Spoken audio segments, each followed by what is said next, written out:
Assalamualaikum warahmatullahi wabarakatuh. Perkenalkan, nama saya Zulfikar Rizatur Rahman, NIM 114180075 dari kelas B mata kuliah Sistem Informasi Lingkungan. Pada kesempatan kali ini saya akan menjelaskan mengenai aplikasi dari penginderaan jauh. Kita mulai dulu dari definisi. Penginderaan jauh merupakan suatu ilmu yang mempelajari tentang suatu objek yang ada di permukaan bumi dengan pendekatan tertentu, tanpa harus melakukan kontak langsung dengan objek tersebut. Ini merupakan pendapat dari Campbell dan Wine. Informasi dari objek yang diamati bisa didapatkan secara manual atau melalui interpretasi citra ataupun secara digital, atau dengan berbagai pemrosesan citra. Perkembangan teknologi penginderaan jauh yang terbaru mendefinisikan penginderaan jauh sebagai sebuah proses pengumpulan suatu data dengan memperhatikan tujuan dari koleksi data tersebut dengan menggunakan sistem wahana satelit maupun wahana udara.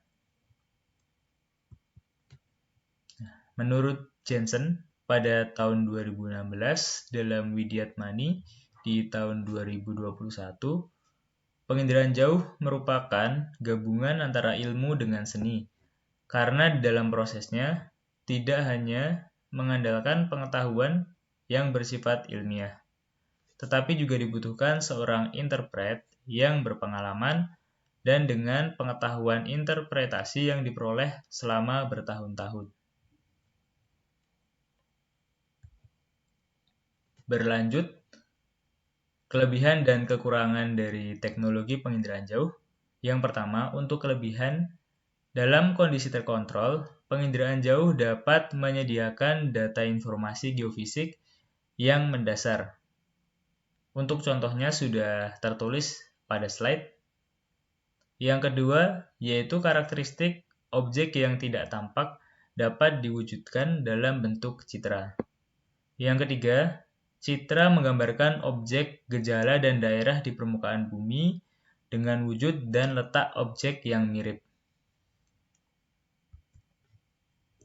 Untuk kekurangan dari teknologi penginderaan jauh, yang pertama yaitu adanya harapan yang berlebihan dari pengguna teknologi penginderaan jauh yang memiliki mindset bahwa teknologi penginderaan jauh dapat menjawab segala permasalahan yang ada di permukaan bumi. Selain itu, untuk dapat menghasilkan hasil akhir pemrosesan citra penginderaan jauh, banyak tahapan yang harus dilakukan untuk dapat memastikan bahwa data yang dihasilkan atau informasi yang dihasilkan dapat dipertanggungjawabkan secara ilmiah dan memiliki validasi yang baik, atau istilahnya informasinya memiliki integritas. Yang kedua, akurasi ketepatan data lebih rendah dibandingkan dengan metode pendataan lapangan atau secara langsung.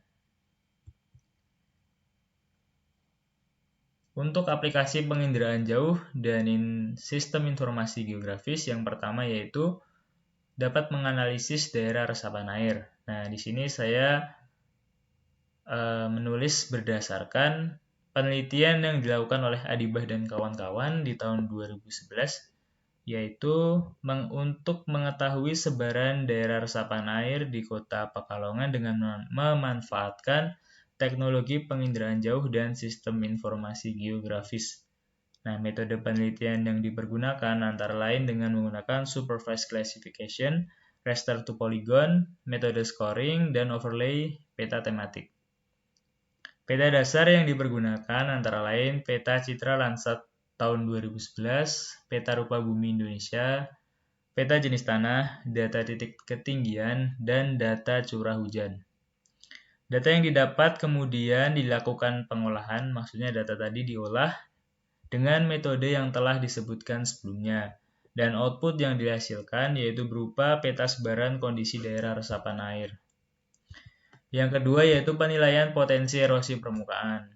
Nah, di sini saya mengambil dari penelitian yang dilakukan oleh Miardini dan Haryadi di tahun 2011 untuk memetakan potensi erosi permukaan secara kualitatif di daerah tangkapan Waduk Kedungombo. Untuk metode penelitian yang dipergunakan yaitu analisis kualitatif melalui 5 parameter, yaitu arah lereng, kemiringan lereng, kepadatan sungai, jenis tanah, dan penggunaan lahan, yang kemudian akan dilakukan pengharkatan atau pembobotan, dan juga overlay. Untuk peta dasar yang dipergunakan antara lain peta rupa bumi Indonesia, skala 1:250.000, Citra Spot tahun perekaman 2008, dan SRTM. Untuk aplikasi penginderaan jauh dan sistem informasi geografis yang ketiga, antara lain untuk penentuan lokasi TPA. Yang ketiga ini saya mengambil dari penelitian yang dilakukan oleh Setiawan di tahun 2010 tentang penentuan lokasi tempat pembuangan akhir di kota Surabaya yang menggunakan data penginderaan jauh berupa citra Landsat dan foto udara berskala 1:10.000. Dan juga pengolahan data spasial menggunakan software GIS. Penelitian dilakukan oleh Setiawan pada tahun 2010 dengan cakupan citra Landsat yang dipergunakan untuk mengidentifikasi lahan yang layak berdasarkan bentuk dan penggunaan lahannya.